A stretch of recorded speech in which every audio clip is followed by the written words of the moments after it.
The main point I want to make is I think we've been looking at marriage in the wrong way in the church. There's probably some of you here who are thinking, man, I'd love to serve God, but first we got to get our marriage together. And so you focus on your family, you focus on your marriage, you focus on your kids because you're going, man, we're not the model family. I shouldn't be leading. I shouldn't be teaching. And I'm saying if you try to do that, it's never going to work. What I want to say to you is being focused on the mission is actually what brings your family together. Otherwise, it's like saying, I really want to get in shape so I can go jogging. Actually, if you just jog, you'll get in shape, okay? That's the way it works here. And so this whole idea of, well, I don't want to serve yet. I mean, the thing in our marriage has been, from day one, it's been about, gosh, we're supposed to make disciples. I mean, we were married a couple weeks when I said, I think we're supposed to start a church. Okay, that's what the world will tell you. Don't do that.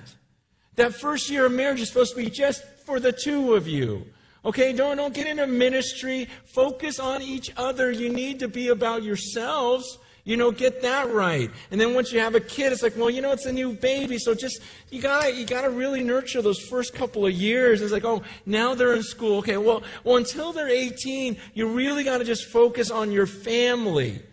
And I'm saying that's going to destroy your family, and it creates a terrible model for your kids of, oh, okay, family comes first, serving God, we can put that aside until it's convenient, and that's going to destroy you. The very thing that bonds us together is the fact that we're on this mission together. It's like Jesus says, if you seek the kingdom first, if you seek first, number one, what is the most important thing? Most important thing is the glory of God and His kingdom for the people on earth to understand there's a king up there. And it's all about Him. And I got to get people to come under His leadership, under His lordship. That's what it means to make disciples. That's what Jesus rose from the grave to tell me to do. And as I seek Him first, the other stuff will happen. That's why in that passage in Matthew 6, He goes, don't be like everyone else in the world, the people who don't know God. He calls them the pagans. He goes, they think, oh, I got to get all this money so I can get food. And they're worried about clothing. They're worried about this and that. He goes, no, I don't want you to be that way. That's the way they do it. He goes, you seek first the kingdom, and all this other stuff will be given to you. You put me first. And that's what I'm saying. When we put the family first, and say, okay, man, we got to protect this, we got to guard it, we got to work on our marriage, and that's your emphasis, then you're just like everyone else out there that just wants a happy marriage. And what God says, you seek the kingdom first, and watch what happens. Watch what happens in your family. Watch what happens in your marriage. Watch what happens with your kids. I mean, I was scared, when I left here. There was a fear like, oh, this is what I know, and this could screw up the family, and all of you are warning me going, but your kids, like you're tearing them away or this or that, and they're going to hate you. And it's like, no, this was the very thing that made us so tight as a family. I didn't realize that, but do you know what it's like to be in India and hold hands as a family and say, God, is this where you want us to stay? When you're you're just going, man, God, is this it? And then to end up in a city where we don't know anyone, no friends, nothing, like, okay, guys. Man, it just even a couple of weeks ago, we my friend and I that I met up there, we did this conference in the inner city of San Francisco. We said, let's do a conference where it's not just singing and teaching all day long. Like, let's have them actually do stuff. And so they showed up, and hundreds of Christians showed up. In fact, we had to turn away a couple hundred because we didn't have room for them. And so, we do a teaching time in the morning, a little worship, and then for 8 hours, they're walking the streets, sharing their faith with people, getting the homeless people, feeding them, everything else, washing their feet, cutting their hair. We got medical teams. We got all of this stuff. And while people are in line, everyone's just telling them about Jesus, listening to their stories. Tell me about your life. These people, no one ever listens to them. So it's like, man, tell me about your life. How'd you end up here?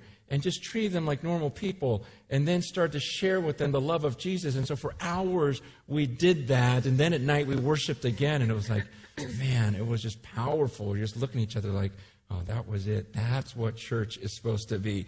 This feels very New Testament. No one wanted to leave.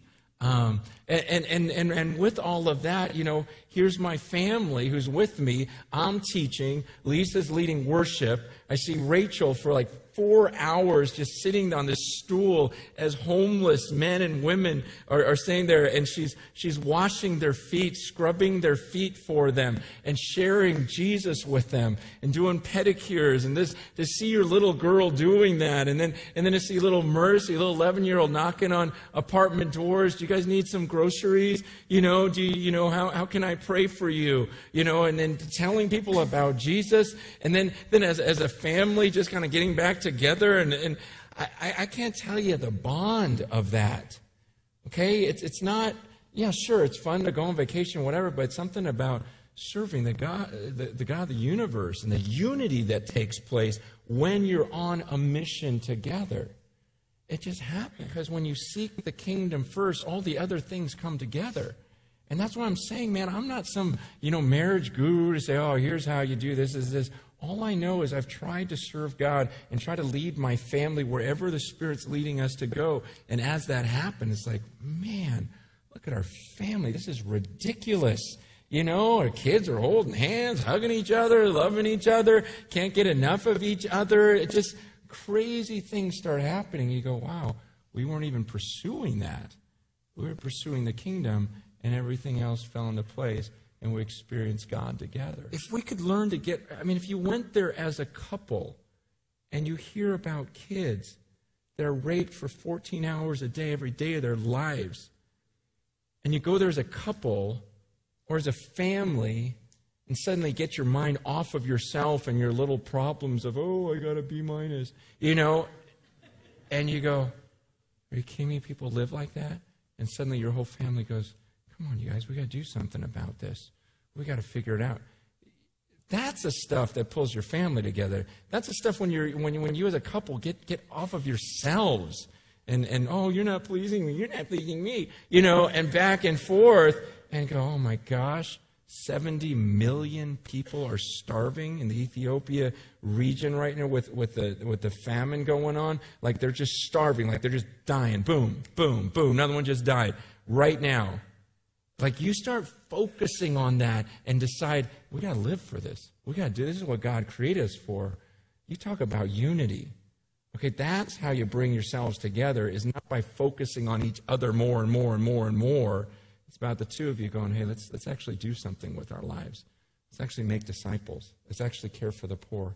And God says in Isaiah 58, just you do that, and I'll just go, man, here I am. What do you need from me? Okay, so we were doing it on Friday, like 2 weeks ago.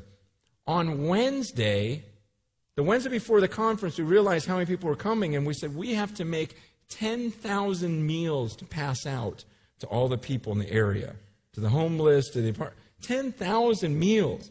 And the leader just gone, we have no meat. Like zero. This is a very boring meal. Hey, here's cheese. I mean, it's just like, wow, this is going to be awful. And so he asked, it's like, can I borrow your credit card? It's like, oh, I don't know if it'll work. Try.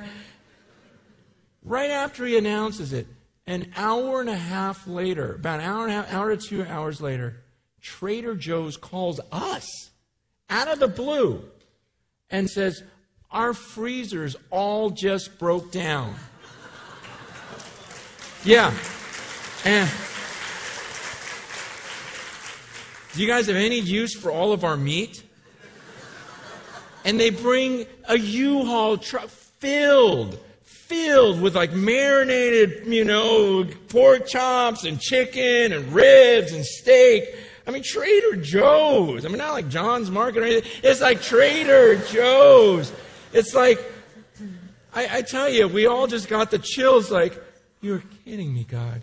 You are kidding me. And so then I tell you, then all day these people are passing out this food that they know this came from God. We're on this mission from God. You start experiencing things like that, like a family, And I'm telling you, all the other stuff, the petty stuff we're fighting over, it really make no sense when you start looking beyond yourself, focused on the mission, seeking the kingdom first.